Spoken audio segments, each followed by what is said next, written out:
Listen, I know it's Summer League. I know these games don't count. Hell, these games don't count even more than the games don't count in the preseason. But still, when you play the Lakers and you lose, I don't know, Matthew. I just don't like it, man. It's because I just don't like the Lakers. So losing to the Lakers Yeah. makes me mad. Yeah, it's crazy. I feel like I watched like maybe a half of the other games, and of course this one full of Lakers fans. The crowd's going crazy the whole time. I mean, you got these scrawny guys out there because the Suns making game winners. Like, of course, but you know what? We beat them in the postseason, so that's all that matters. And it's good to see the boys, the fellas, on the Yes. sideline. That was pretty cool. It was a lot of hype. The summer league, I feel like every year keeps building into something bigger. I know last year wasn't there, but it kind of made up for last year. It's just always a showing of all these players from other teams, and the support is always there. So it's fun to watch for a fan too. Yeah, for sure. And I think it's really, as you mentioned, it's growing and growing. And I remember, years ago when the summer league was half of the league and, there was no one in the stands and no one was showing up and they had like jerseys that looked like they were made out of paper bags. YMCA, yeah, Yeah, totally. And yeah. now it's an event. You have the entire Sun squad there sitting courtside with James Jones, Monty Williams. You have Javon Carter sitting with the Suns. Just again, showcasing that culture that the Suns have developed. You have Devin Booker sitting there after coming off winning a gold medal for Team USA. Chris Paul's there. I mean, it's become an event, and I think they're all there because it's Campaign's birthday. So shout out to Campaign, happy 27th birthday, brother, and thank you for re-signing with the Suns.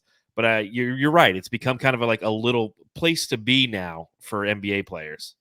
Yeah, and Javon Carter was there. What's funny was Payne talked about how he planned that birthday like mid-season. So Yeah, because Javon's not because he's not on the team anymore, so it's kind of sad. But he's like, whether or not I play for the Suns, I wanted to celebrate my birthday here, and he's playing for the Suns. It's crazy to think like he might have been on another team, but no, he's back with Phoenix. no, he's back with Phoenix. So yeah, plenty to talk about. It is only summer league, but you know what?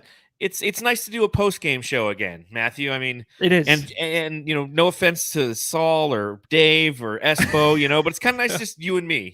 We can talk and give our opinions this Yeah. entire time, and maybe one of them will pop on. Who knows? I mean, we're just so used to having them around on the show. Who knows? But if you are joining us live on YouTube, we truly appreciate it. Make sure you follow the show on Twitter at Suns Jam. You can follow me on Twitter at Darth Voida. You can follow Matthew on Twitter. Matthew Lissy. And if you happen to be watching on the YouTube, make sure that you do us a favor and you go ahead and you hit that subscribe button. You hit that little notifications button and hit the like button too while you're here. We appreciate that. You can become an Elite Jamster by clicking the join button or following the link in the description. Feel free to donate to the show via the super chat.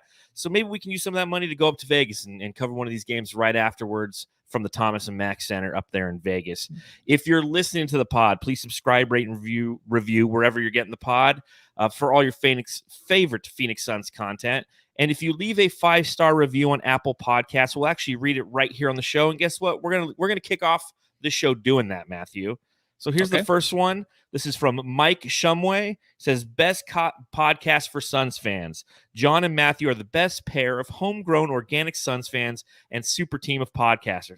Thanks, Mike. I found their podcast on the Brightside Network and had to follow them over on their new network. They are super down to earth and have true insight into all things Suns. I've watched them as fortune tellers, saying what changes need to happen by Monty, and lo and behold, the next game, Monty would make the changes and the Suns would win. I really enjoyed the mashups with the other podcasters like Dave, Espo, and Saul during the finals. John and Matthew even got me through some hard times after the finals and gave me hope in next season. John and Matthew, please keep it up. Your work is appreciated and needed. This is truly the best podcast for Suns fans. That touches my heart, Matthew. That was beautiful. That was was. well worded, a lot of words, and it was well worth it. We appreciate that, Mike. We also have New Hope Manny says, great pod. You guys are fantastic. Great content and format. Love the real language. long time Suns fans, now living in the Philly area. Ball boy for the team in 78 to 82. Whoa. So thank you, New Hope Manny. I've always wanted to be a ball boy. I always was told when I was little, by my uncle back then that I'm gonna get you to be a ball boy. Never happened. That would have been amazing. But Could have been hanging congrats to out you, man. could have been hanging out with Manny. He could have showed you. And the last 5-star review from Apple Podcasts. This is from Gant Tizzle. Best show. I love these guys. They're the absolute best. Just a couple diehard Suns fans like myself, so it's easy to relate. So, again, thank you to everybody who is providing us those 5-star reviews on Apple Podcasts. We truly appreciate it. Matthew, you popping a beer tonight before we get this bad boy started? No, it's Sunday night, man. Just gonna water my soul down. This is it's summer league and it's Arizona, so it's August. So neither of us are drinking beer. You got to hydrate, folks. Remember, the first rule of Fight Club is to hydrate. The second rule of Fight Club is sunscreen, and the third rule is you don't talk about Fight Club. It goes something I in love that that, order, man. right?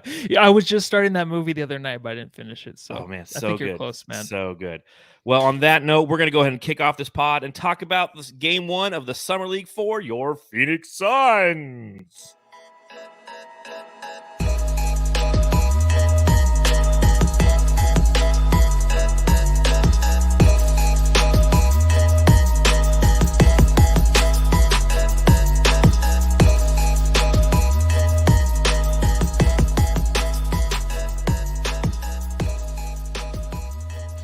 So, yeah, it's Summer League, and yeah, I took notes during this game. I took a ton of notes during this game, which I kind of found was a little funny. But I'll tell you this, Matthew. First thing I'll say just right off the bat is I already missed the international officiating. I feel like there's so many more whistles than I'm used to watching for the past 2 weeks, right? Yes, thank you for saying that. Because as soon as the first whistle was blown actually, it was earlier today. I was watching one of the earlier games. Mm-hmm. Non-foul, drove to the rim, got a foul called, wasn't even touched. I'm like, I miss the Olympic refereeing. Yeah, I do. I do as well. I was just like, yeah. Man, I really just, all these little kind of ticky-tack, little bit of contact kind of fouls after watching Team USA in the Olympics and seeing Devin Booker and JaVale McGee, both Phoenix Suns, go and win that gold. I really grew an appreciation for that FIBA officiating. And okay, it's good to know that I'm not the only one who noticed that. But we do have a few new segments that we're going to debut here on this first post-game show. And the first one is, I always like to have one question for you, Matthew, to ask right at the beginning of the pod. And it wasn't the international refereeing. I just brought that up because it was the first thing I wrote down in my notes. But here's a new segment. Matthew, I got to ask. So this is the segment where I ask Matthew a question. And I got to ask you just this one right off the bat, brother. What does Summer League mean to you? Oh, hold on. I need a second. After I first see these clips, I just need a second to gather myself. What was the question again? Can you please ask? What does Summer League mean to you? It just means, if I had to go into this, it's just enjoyment of the new players to watch, dude. What's really cool is watching the other teams too. Of course, we love watching the Suns, but you want to see the higher picks play. So just the enjoyment of it, and nothing comes out of it.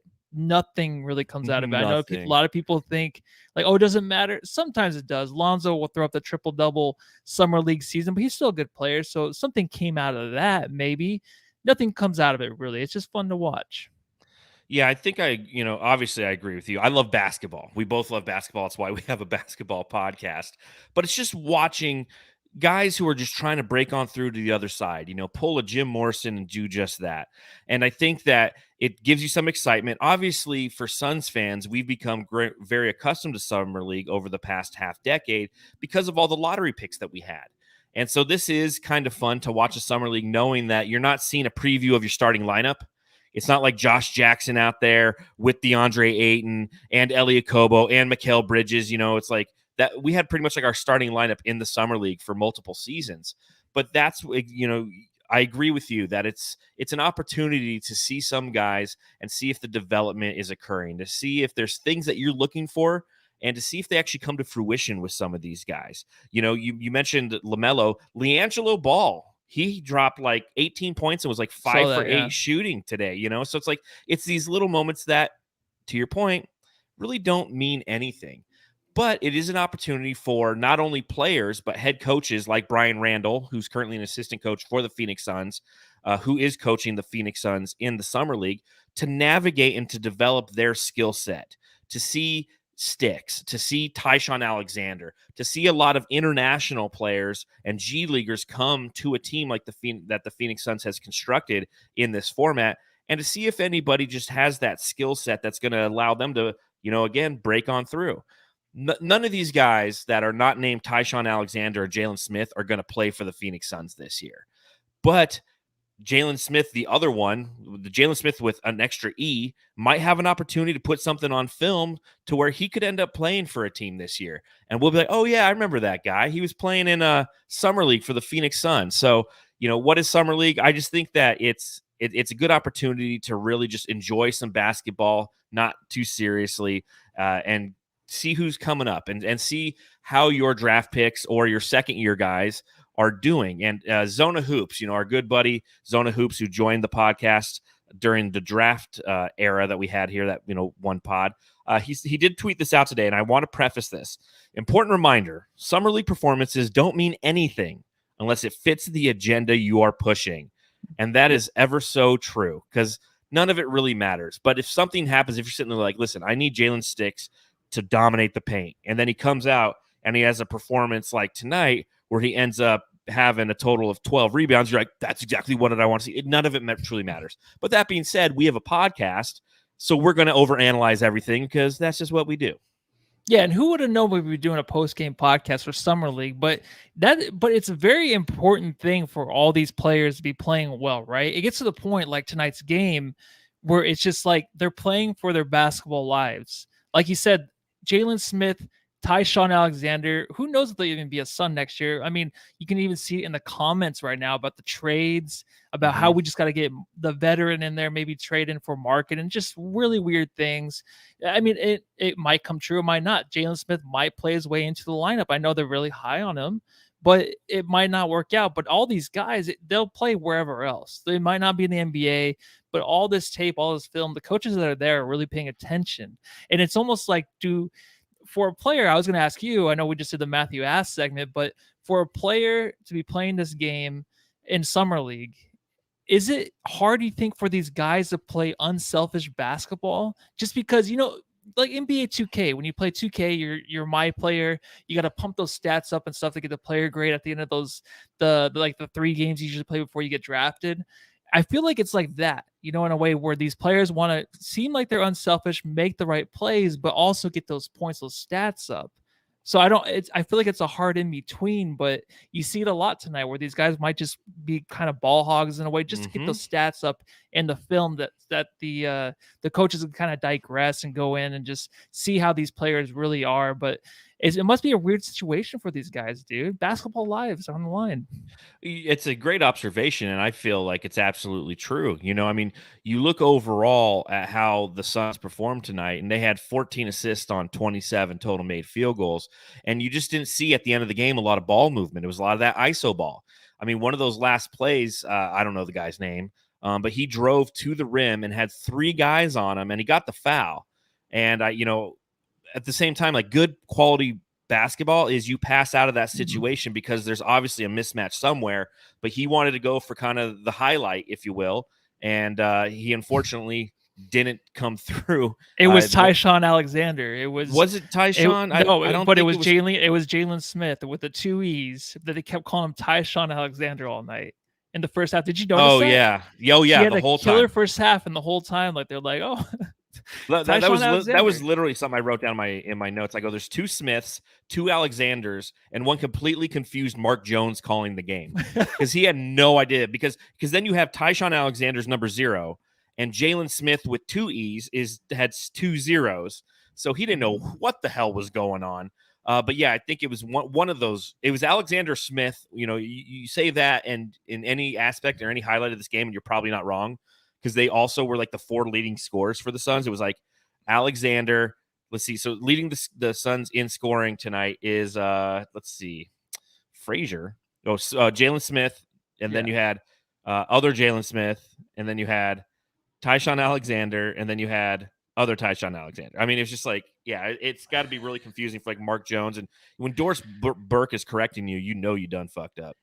I know, and honestly, like they're there to have a good time. They're like, yeah, we'll look at these Yeah. players later, and we'll just look at the numbers on their jersey. But it's funny how you can just set Twitter off right away. And I was looking for something like, are they getting this right? Am I missing something? I had to double check, but yeah, 00 Jalen Smith. Is it Yeah. Jalen or It's Jalen? it's Jalen. Okay. But the difference is, and Jalen Smith had mentioned it in an interview that he had prior to Summer League beginning on Friday. He said, "There's no confusion because everyone calls me Stix, so it's no Yeah. confusion on the court or anything like that."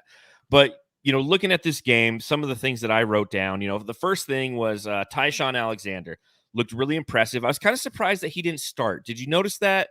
And did you care? No, I didn't really care. That's It the correct answer to everything.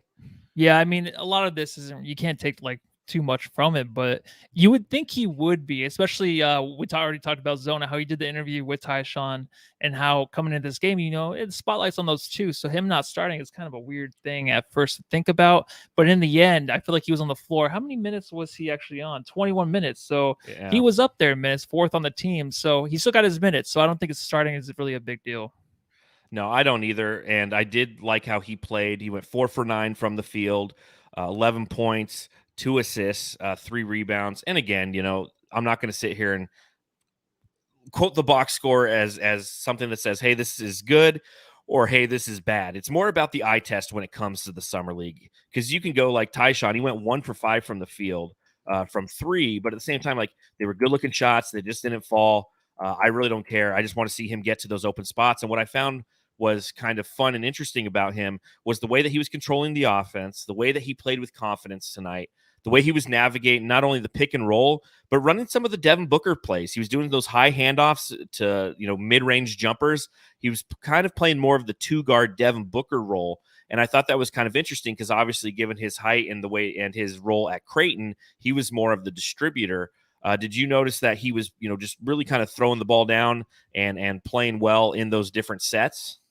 I did notice one thing was when he would be when he was off to the right or the left of the basket, he was trying to use the glass, which is something that I feel like Booker does a lot. So there was a time when someone mentioned it during the broadcast, but I'm like, I kind of got the same feeling too. I mean, when you're sitting there watching from the sideline last year, who are you gonna? I mean, you're gonna get a lot. They talked about Chris Paul in the Zona Hoops interview, but you hear a lot from him. But who are you trying to base your game off of? It would be a Booker, right? You want to learn from him the most to kind of develop that play. But to be honest, because I was writing like the Stix overview from the game and what I was just watching. I was watching basically him the whole game. Me too. So, me too. And we have a segment for him. For me to We have a focus, segment for me to focus on these guys, it was kind of difficult. Something's like, oh, I'll rewatch the game later. But no, there's another game tomorrow. And it doesn't Yeah, matter. and we'll be live again tomorrow right after this. So not going to watch Oh, this well, one. I won't be able to twice. watch it. I don't think. Oh no, Mr. No NBA TV over here. It's on an NBA TV. Trust me, Matthew. We'll figure it out. Trust me on that. But yeah, Tyshawn Alexander. I really think that he's somebody who has embraced his role on this team, noting that he is somebody who does understand the Suns' system and has definitely a lot of exposure to that through last season. Is obviously somebody who plays the same position as Chris Paul, so he understands what those expectations are, and you can see him, early on, running those sets and understanding where he's supposed to be on the court. Again, the back end of this game, as you mentioned, hero ball kind of takes over. Everybody's just trying to put up their stats and put something on film. So maybe the Orlando Magic will pick them up. So that kind of disintegrated later in the game. But I was impressed with the way that he looked. I was also impressed with the fact that it looked like there was a guy out there who was Dragon Bender. I saw number 35, tall white dude. I was like, oh my God, Dragon Bender's out there playing. Harkins? It's Zachary Hankins, and he actually looked pretty good, man. Yeah, Zachary Harkins Hankins. Yeah, he looked good, didn't he? Did he look better than Bender? He did look better than Bender. He was more physical than Bender. Yeah, and he actually looked like he was talking on the court, because I remember Bender all the time would just be walking back and mouth to his mouth down, like chin to his chest. Like he just never really talked a lot. But this guy seemed like he was feeling it out there. I liked it. He took up a lot of space out there, was getting some of those rebounds. His effort out there was awesome. So it's fun to watch those players, right? Yes. Slobbering over here. You don't really know who they are coming into this game. I don't know anybody but Tyshawn or Jalen, but just to watch them out there just really, really battle it's fun. It makes it for an entertaining game.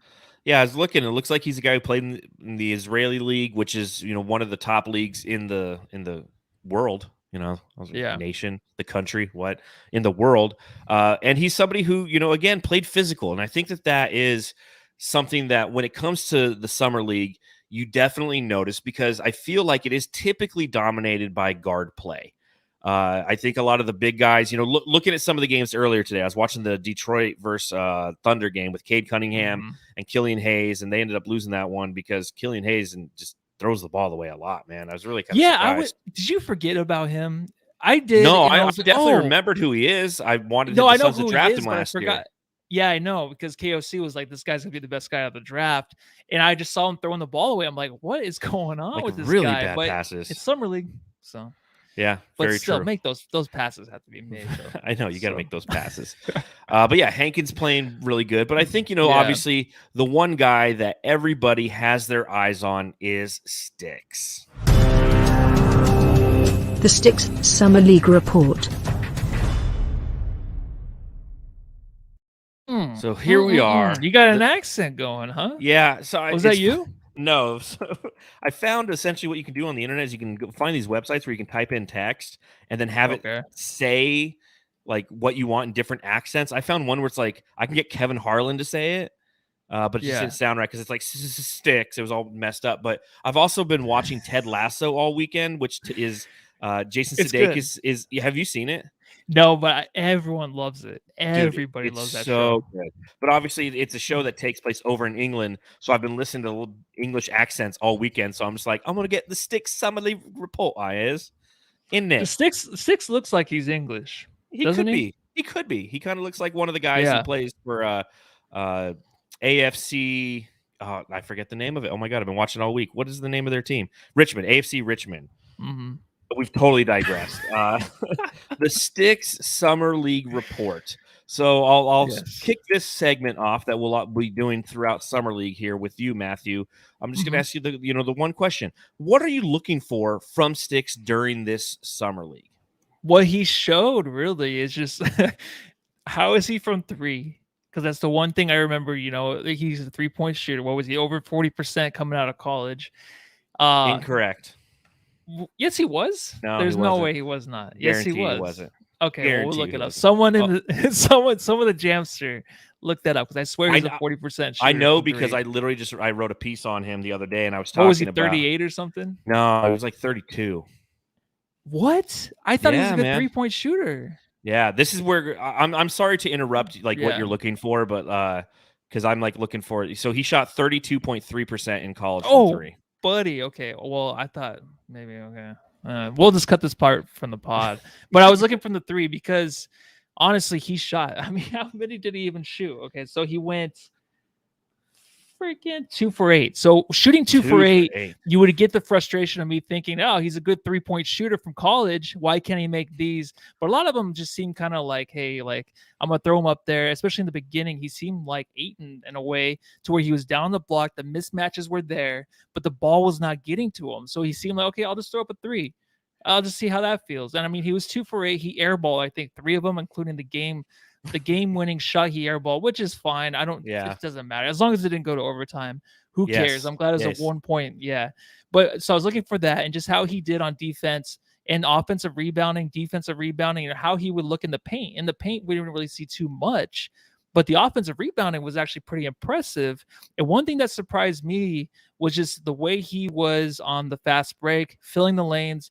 That dunk, he is a dunker, right? Ayton is not a dunker. Jalen Smith wants to throw it down. Hell yeah, he does. That dunk on the fast break was amazing. So it's like things like that. What was I looking for? The 3-point shooting because he shot 40% coming out of college. And then how he would do on the block, offensive rebounding and things of that nature. But I didn't even know about the way he was on fast breaks and how smart he was to fill the lanes and how quick he was on offense. Defensively, the talk was laterally he can't move, of course. Shot blocking, he whiffed on a few, but the hustle was there. So there's a lot to take from it. But my favorite thing is just the fast breaks, how he can even take the ball, get the team going on offense, or else just run the fast break and get that dunk.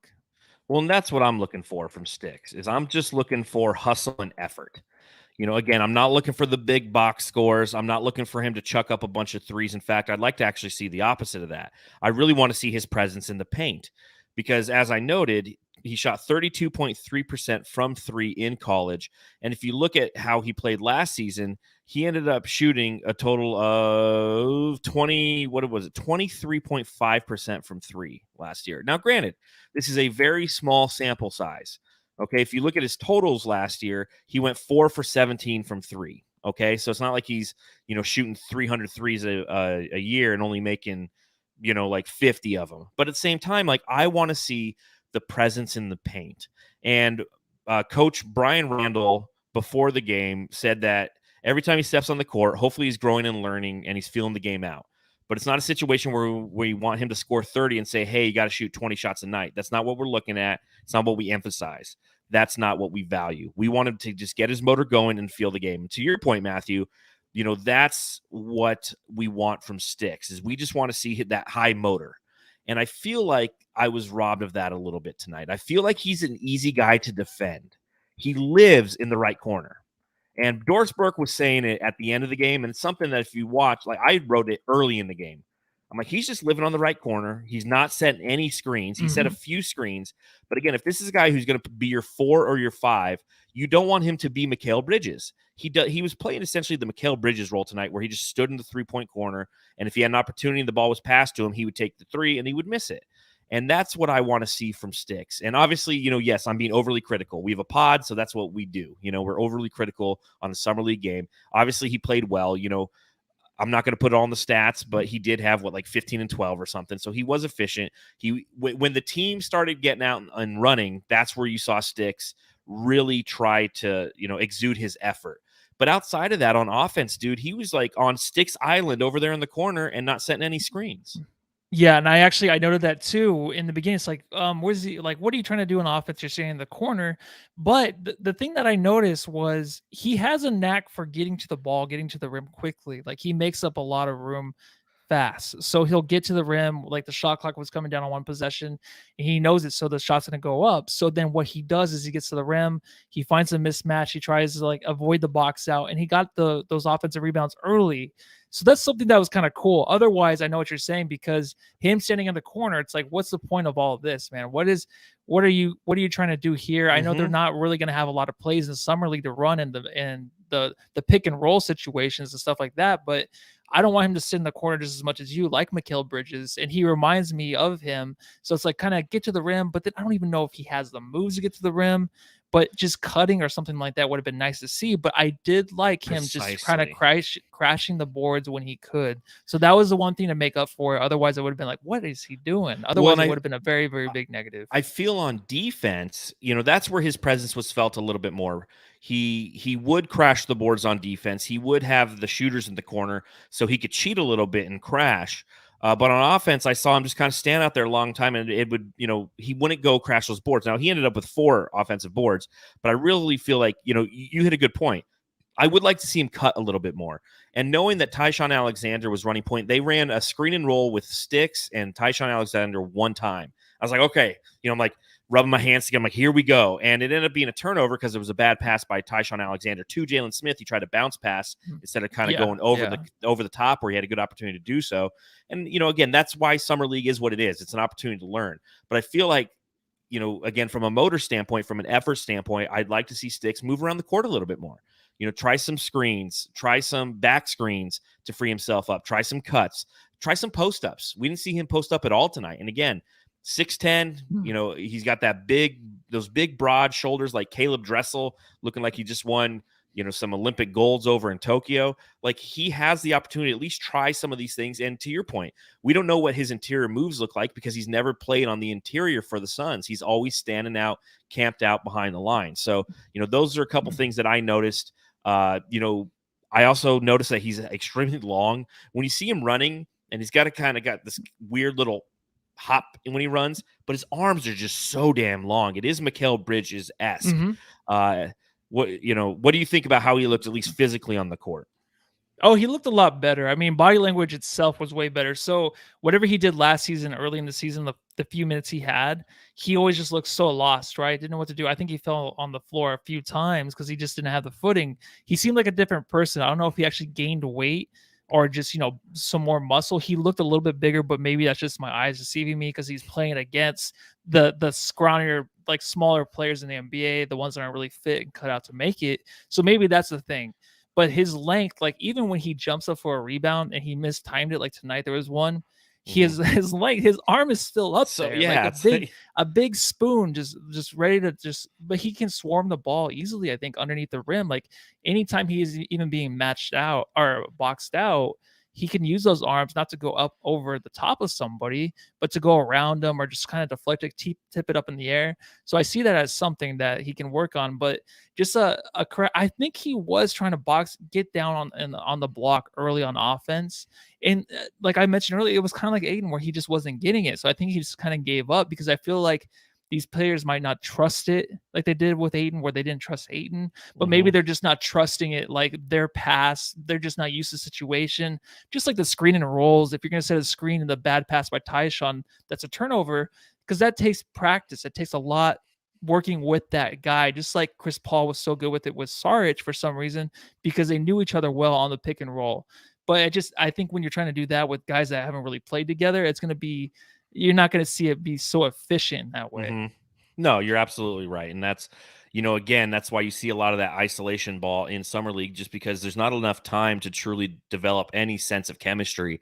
I mean, you look at the Phoenix Suns when Chris Paul came and joined the team, it took them 16 to 20 games to even just kind of have a good understanding of their offense. These are a bunch of guys who are thrown together, a lot of them from the G League, a lot of them from overseas. So, I mean, Stix has kind of fallen into what he knows, and he's used to kind of being a tertiary option on in garbage time, so he stands in the corner. And again, that's where I'm really looking in these next couple games is for Brian Randall to look at, from a coaching standpoint, review some of the film with him and be like, hey man, like this is what I need from you. I need a little bit more physicality. I need a little bit more of you on offense outside of fast breaks, exuding that effort. Because I feel like, again, he was on a camping trip tonight and he hung out, he built a nice little fire, used some sticks, built a nice little fire, got warm by it. And then, obviously, again, eight of his shots from three, that's not where I want to see him develop. That's something that's nice. Obviously, if he develops into a 3-point shooting big like that, but we need a big. We need somebody who can get down in that paint and get dirty. And I doubt this is a preview of things to come permanently for him. I just think that, first time on the basketball court and a competitive nature in quite some time for him. So he's just kind of going to fall back into what he expects and what he knows. And then from there, he's going to grow that game. And again, that's what these games are for. And I totally agree. And I think the way he's going to go into the next game, he'll probably make the adjustments. But what's so tough for a guy like him is like if you're not getting the ball down close to the basket, where I feel like it's easier for him to score, of course. To get from the 3-point line to where you want to go is something that Ayton doesn't even know how to do yet, even though we saw like glimpses of it. So I'm just even Mikal Bridges, like it took him a while. It took him a couple seasons to really get that little jumper in the lane that he really pulled off this year. So it's difficult for these guys to be like, what's the first move? What can I do here? Especially when they're bigger, longer, and not used to those kind of situations. So, hey, just jack it up from three. Maybe I'm not going to get the ball again. So if I make a couple threes, it'll look better, right? Maybe that's something that's going on in his head. Who knows? Well, and he also had that 3-point and one, and that was pretty impressive. After Jay Crowder, he pulled the Jay Crowder right after he ran the fast break dunk. So I mean, it was impressive. Again, we're nitpicking because that's what we do because it is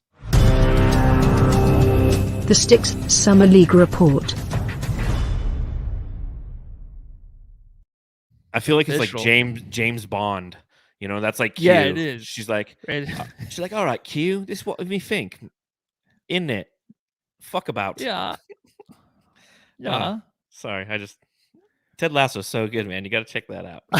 I watched that. Apple TV, yeah, though, right? Well, yeah. All you need is the app, though, for Apple TV. That's the best thing. Like, I got the app. Really? I don't have to... You don't need like a hard, like plug into a TV thing. I watched that and like Sprigadoon, right? It's $5 a month. It's worth it, dude. I'm telling you. I just got the Peacock. I'm already gonna get rid of it because I already watched The Office again, and then the Olympics are over, so I'm getting rid of it. Yep. I literally, I got the Peacock literally to watch Olympic basketball. I've already canceled it. I'm like, that's all I needed it for. Well, but you got to watch Ted Lasso, and then it's called like Sprigadoon or something. Schmigadoon. Okay. It's with Cecily Strong, and it's got Lauren. It's produced by Lorne Michaels. It's really, really good. It makes fun of like It's Keenan Ivan Wayans or Keenan. I forget their names. The guy who's like double A Ron. Not sure, man. I'm sorry, dude. Oh man, Yeah, Keenan. Key and Peele. Is that who you're No, talking about? Key What are you talking Michael. about? Key Michael P. I suck with names. I know. Oh, This is from so good for people Jumanji, listening. the cop from Jumanji. The guy who had the show with the other guy, Key and Peele. Yeah, Key and Peele. What I just Yeah. said. Yeah. Yeah. The one that made us. Peele made us. Oh my god. This yeah, is I always horrible. get it confused. This is horrible. I'm so too. sorry, people who are watching. I'm really bad with names. It's fine. a really good show though. Apple. All right. Yeah, I'll check it out. Michael Keegan, like it's him and Michael Cecily Strong, Keegan? and they get stuck in a musical. It's actually really, really good. So, Well, Um, honest, if we're just really quick, if Yep. we're talking about shows, just you Yeah. got to watch Suicide Squad because I watched it twice already. that's what I heard. I Shannon told me you I watched it really twice. liked it. It was. I'm gonna fun. check it I out. It's don't- on HBO Max, right? Yeah. Yep. I'll check that That's out good. probably on Yeah. Tuesday, just because Okay. the Suns play again tomorrow night. Last thing before we go, it's not the Suns Jam Session post game pod unless we have a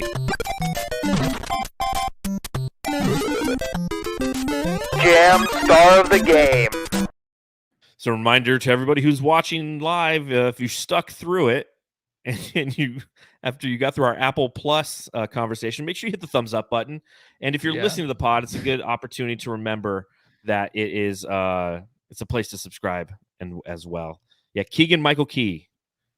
There you go. Yeah, Easy to okay. remember. Key is the skinny one of the two. Think Skeleton Key. Thank you, Det Nibble. That's Yes. I'll how I still will forget always that, but remember thank you. and it's I always it's get a them really confused. Which one? really good show. Their names. Their and names, Carlos I don't know why. Mormon says Suicide Squad good, better than the other one by far. I heard that this one's like funny on purpose, where the other one was funny by accident. Like it was funny stupid. Remember we saw that Suicide Yeah. Squad in the theater? Yeah, it was terrible. It was terrible, so dude. bad. This one, I think it's just it's redone. It's with better actors. John Cena's hilarious, and I just want to say, John Cena, better actor. I love The Rock, but he's a better actor than The Rock. He actually has some emotion, and he's actually funny. The Okay. Rock is just, I don't know. He'll never get it. So that's Damn. my hot take of the night. Damn, it's 10 o'clock at night. How long's the movie? I might watch it right after this. It's like 2 hours. Yeah, You look off at tomorrow? Thomas. No, I work. Thomas Dennett just finished watching it before the pod. This is And what do you great. think, Thomas? Yeah, what do you like think, it or Thomas? not? It seems- Oh, sounds- loved it. He says Oh, loved we it. Loved it. Oh, Yeah. whoops. We both clicked at Okay. the same time. But who's your jam star of the game? It was gonna be Jaylene Smith. Okay. But He Because looked pretty nice, man. He looked, like he did. And my first thought was like, okay, here we go. What's gonna happen is we're gonna be like, oh, the other Jalen Smith is better than the Jalen Smith we're Yeah, I wanting know, to right? watch, and pray that he plays good. But it didn't happen that way because Jalen Smith bounced back. But I'm gonna pick Jalen Smith for sure. I think he had a pretty good showing. It was better than what I thought like it would be. So I think just for the stats wise and some extra things that I saw with the fast break, it was fun. So I'm gonna give him the award for tonight. Okay. Well, I think that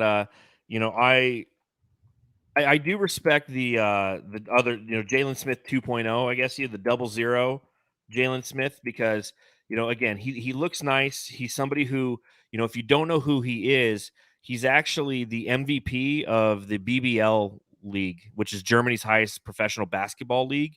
He's the MVP last season, so the guy does have some nice game. He had a couple threes. He had a nice turnaround jumper. I mean, he was looking nice, but I'm actually going to give it to the Birthday Boy campaign for his interview, rocking the upside down LA hat. Like, I love it. We're playing the Lakers in a Always. summer league game, and this dude's Yeah. got an upside down LA Dodgers hat to always throw his little shade at LA. I mean, I absolutely love it. I love that he came back on that muted deal for the Suns, like very tradable contract in the future. But until then, a nice backup to Chris Paul. So on his 27th birthday, campaign is the Jam Star of the Game. We do Cool. have some love for Hankins in Yeah. the chat, understandable. Noticeable. Hankins definitely played. I mean, only 6 points, but you know what? We noticed him. We noticed those 6 points. So, yeah. Yeah, and you have to give it up for Book too. A lot of he just won the gold medal course, and he comes to celebrate the birthday of Cameron Payne and cheer on Jalen Smith, and it's like 48-hour turnaround. What up, man? Like that.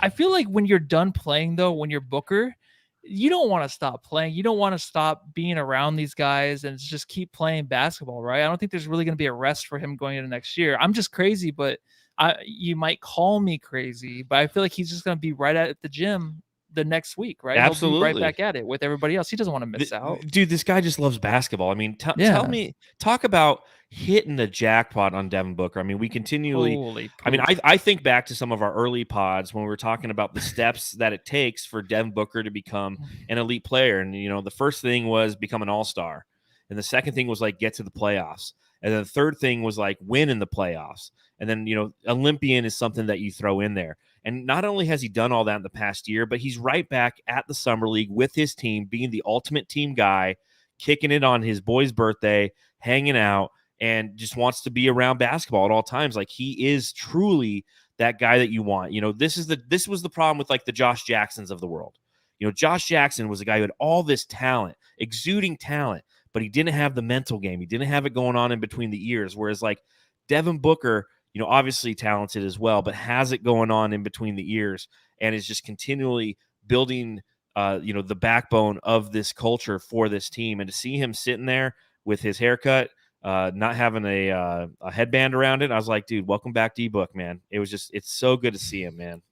It's great. I can't get over having him on the team. I mean, we've been on him for a while, right? I mean, before this season, before last season, it was always just him growing and us watching him just develop and just being like, why can't he do this? Why can't he be better? And he does. He always gets better. And man, just to have him on the team and all these guys, even McGee, McGee won gold too. Yeah. To get him on the team too because of Book, he's like the leader of this team. He's the organization right now. Everything goes through him for sure, right? And there's no better guy in the league than I would rather have than Book. No, I completely agree. I mean, the foundation's set. You got Chris Paul there. We did see him with the cast on the left hand following his wrist surgery. He's getting old. Because James Jones is like, dude, that's what happens when you get old, man. Everything hurts. Everything hurts. It hurts a little bit longer. So, it's good to see that. It just makes you smile, man. I mean, that's Suns culture. Mm-hmm. That's a thing now. And I think that it's something to be proud of. And even though this is a summer league game, that doesn't matter. Again, it's an opportunity for you and I to get together and talk Suns basketball, hang out with the Jamsters in the chat. To all the people who are listening, the same thing. You decide to come and hang out with us. That's what Suns culture is, man. It's all about the ball. And it's fun to watch that tonight, and it's going to be fun to watch it continuing through this next, couple weeks.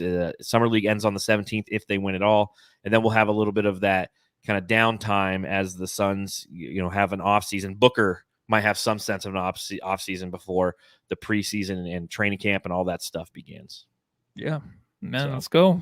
Day one. Let's do this. So I think we'll wrap this up then. Jamsters who just decided to join us, thank you. Make sure you subscribe while you're here. Smash that like button. You can become an elite Jamster by clicking the join button or following the link in the description. If you're listening to the pod, make sure you subscribe, rate, and review to the pod wherever you're consuming it for all your favorite Phoenix Suns content. Again, if you're doing that on Apple Podcasts, leave a 5-star review and we'll read it right here on the pod. Just a reminder to everybody, if you enter the code SUNSJAM at checkout for any of your online orders at shopjustsports.com, you'll get 15% off your purchase. Just let them know we sent you. Again, that's promo code SUNSJAM when checking out at shopjustsports.com. We'll see you again live after the game tomorrow against the Utah Jazz. Until then, everybody have a great night and go watch Suicide Squad, apparently. Yep, and go watch everything tonight, all right? Just take tomorrow off and just watch, binge, all right? Everyone go home and love your family. All right, we'll see you tomorrow night, everybody. Take care.